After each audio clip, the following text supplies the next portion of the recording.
The year was 1897, and the English countryside lay blanketed in an autumnal haze. Through the mist rose the towering silhouette of Blackthorn Manor, a sprawling estate abandoned for decades.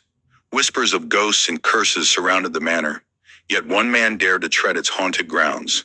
Jonathan Gray, a historian driven by an insatiable curiosity for uncovering the darkest secrets of the past. Jonathan's journey began with a peculiar letter sealed with a raven insignia. The note inside beckoned him to Blackthorn Manor. To Jonathan Gray, you are cordially invited to Blackthorn Manor. Within its walls lie truths forgotten by time, waiting for one brave enough to uncover them. Yours in earnest, E.S.A. Blackthorn. Intrigued, Jonathan accepted the invitation. The Blackthorn family had mysteriously vanished in 1843, leaving the estate abandoned and with no record of a living Blackthorn remaining. Yet the promise of an untold story lured Jonathan into the unknown. His carriage ride was uneventful, save for the driver's ominous warnings. "Beware the shadows, sir," the driver muttered, glancing nervously at the looming structure. "They say the house breathes." As Jonathan approached Blackthorn Manor, the great iron gates creaked open of their own accord. The manor loomed large, its stone facade weathered by time, its ivy-clad walls an eerie reflection of its past. The scent of decay filled the air as Jonathan entered the manor, the silence oppressive. Inside, chandeliers hung precariously, and the smell of damp earth mixed with something more acrid.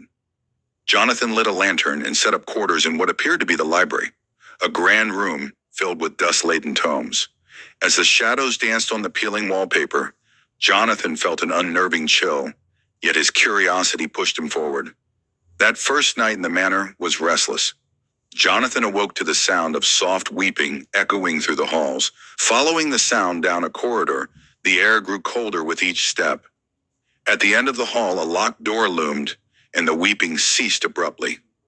A low, guttural whisper followed. "Leave while you can." Jonathan recoiled, his lantern flickering in his grasp. But the voice's warning only spurred his determination. By morning, he resolved to explore further, uncovering the manor's secrets. By daylight, the manor seemed less menacing, though still unnervingly quiet. In the library, Jonathan discovered a hidden compartment containing journals belonging to Cecilia Blackthorn, the last known resident of the manor. The journals chronicled her descent into despair. July 3rd, 1843.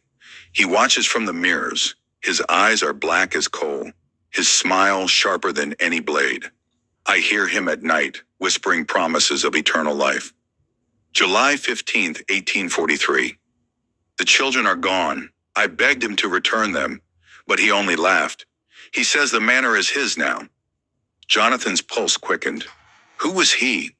The answer, he feared, lay deeper within the manor's walls. The manor's labyrinthine hallways soon led Jonathan to a hidden room, the mirror room. When he opened the creaking door, he was met with a chamber lined with ornate mirrors, each reflecting not only the room, but shadows that seemed to move independently. One mirror caught his attention, its glass darker than the others. As he approached, his reflection warped, and instead of his own face, a gaunt, hollow-eyed figure stared back.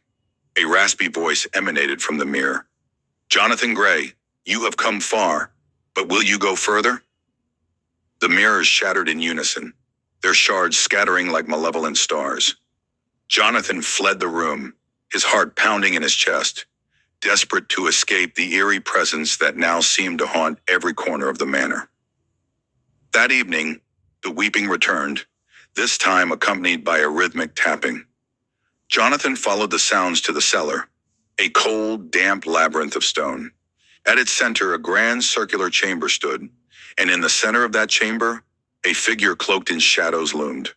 Its form was indistinct, shifting like smoke, but its eyes burned with an unnatural light.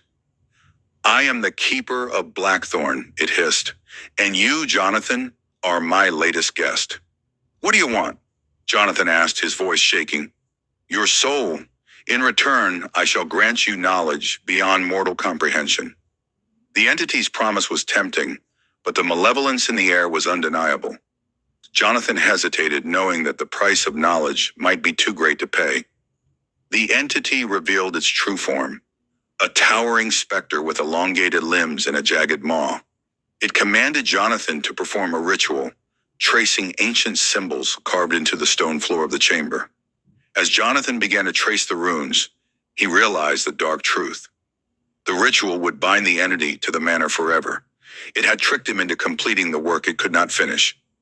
In a final act of defiance, Jonathan altered the symbols at the last moment. The specter howled in fury as its form writhed in agony, the chamber filling with blinding light. Jonathan awoke among the ruins of Blackthorn Manor, its walls reduced to rubble. He staggered into the dawn, the entity's cries still echoing in his ears. Though he had survived, Jonathan was forever haunted. No matter where he went, mirrors seemed to reflect not his own image, but fleeting glimpses of the entity, a reminder of the darkness he had faced. The tale of Blackthorn Manor soon became a cautionary legend, whispered through the ages. But Jonathan, now a broken man, knew the truth. Some secrets were never meant to be uncovered. Some darkness was too powerful to be confronted.